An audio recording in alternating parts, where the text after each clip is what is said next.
نبوت کا اعلان کیا۔ جب نبوت کا اعلان کیا تو مکے والے مخالف ہو گئے، آپ سب جانتے تھے اچھی طرح، بہت مخالفت کا زور زورہ تھا۔ مکے والوں نے آج سے پہلے کسی نبی کی زندگی کو جو ہے وہ مکمل طور پہ پڑھا نہیں تھا، ان کو بہت زیادہ معلومات نہیں تھی نبی کے حوالے سے۔ ان کو اتنا پتا تھا کہ ہمارے باپ دادا نبی تھے ابراہیم و اسماعیل علیہ السلام، لیکن ان کو بہت زیادہ معلومات نہیں تھی، نسلاً بعد نسلاً جو باتیں پتا تھی وہی، اور اکثر کو انہوں نے بھلا دیا تھا۔ ایسے میں بہت ساری باتیں ہوئی، مکے والوں نے بہت ساری باتیں کی، لیکن ہر معاملے میں وہ جو ہے وہ زیر ہو گئے۔ ایسے میں مکے والوں نے آپس میں مشورہ کیا کہ ایک کام کرنا چاہیے، جو نبوت کے متعلق معلومات زیادہ رکھتا ہو اس کو بلایا جائے اور ان کے سامنے بٹھایا جائے اور ان سے باتیں کی جائے۔ تو ابو جہل نے کہا کہ یمن میں میرا ایک دوست ہے اور اس کا نام حبیب ہے، میں حبیب کو خط لکھتا ہوں اور قاصد کو روانہ کرتا ہوں، قاصد جائے گا، تیز رفتار قاصد جائے گا اور وہ واپس آئے گا، وہ آنے کے بعد جو ہے وہ پھر اس کو لائے گا،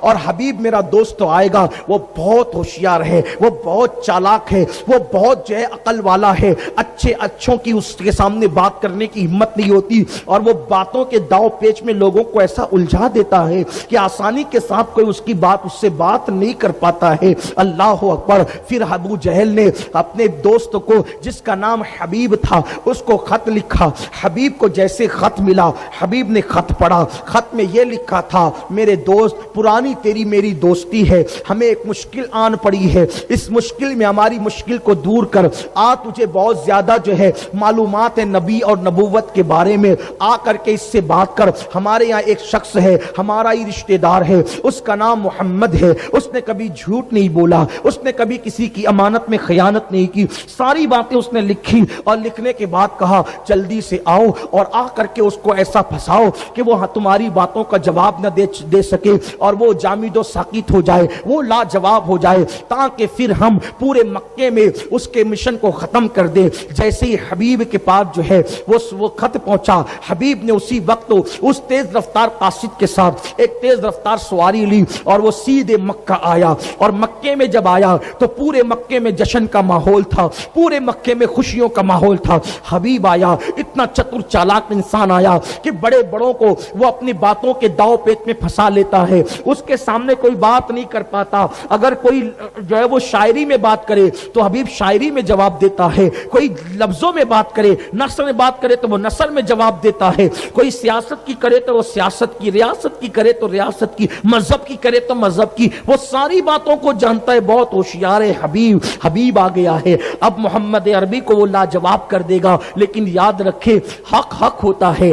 حبیب آیا، شام کا وقت تھا، شام کے وقت حضور کو اطلاع دی گئی ایک بندہ آیا ہے، کیا آپ اس سے گفتگو کر سکتے ہیں؟ حضور نے کہا بالکل کر سکتے ہیں، کون کیا بات کرنا چاہتا ہو؟ کیونکہ ہم اپنی زبان میں کہتے ہیں ہاتھ کنگن کو آرسی کیا، جب سکہ کھڑا ہوتا ہے تو کہیں بھی اچھالو کھن سے بچتا ہے۔ حضور نے کہا ٹھیک ہے چلو بات کرتے ہیں۔ سارے مکہ کے بڑے بڑے گنڈے، سارے مکے کے بڑے بڑے اوباش آج دلوں کے اندر پھدک رہے تھے کہ ہم محمد عربی کے سامنے ایسے کو لائے ہیں کہ جواب ہو جائیں گے محمد عربی، لیکن قربان میرے امام نے کہا فصحا عرب کے بڑے بڑے تیرے آگے یوں ہے دبے لچے، کوئی جانے منہ میں زبان نہیں بلکہ جسم میں جان نہیں۔ اللہ اکبر۔ حبیب سامنے آیا، سامنے آنے کے بعد شام کا وقت ہے اور اتفاق سے 14ویں کا چاند پورے آب و تاب کے ساتھ چمک رہا ہے، 14ویں شب ہے، چاند کی دودیا روشنی مکے کی زمین پہ پڑ کر مکے کے ریگزاروں کو جو ہے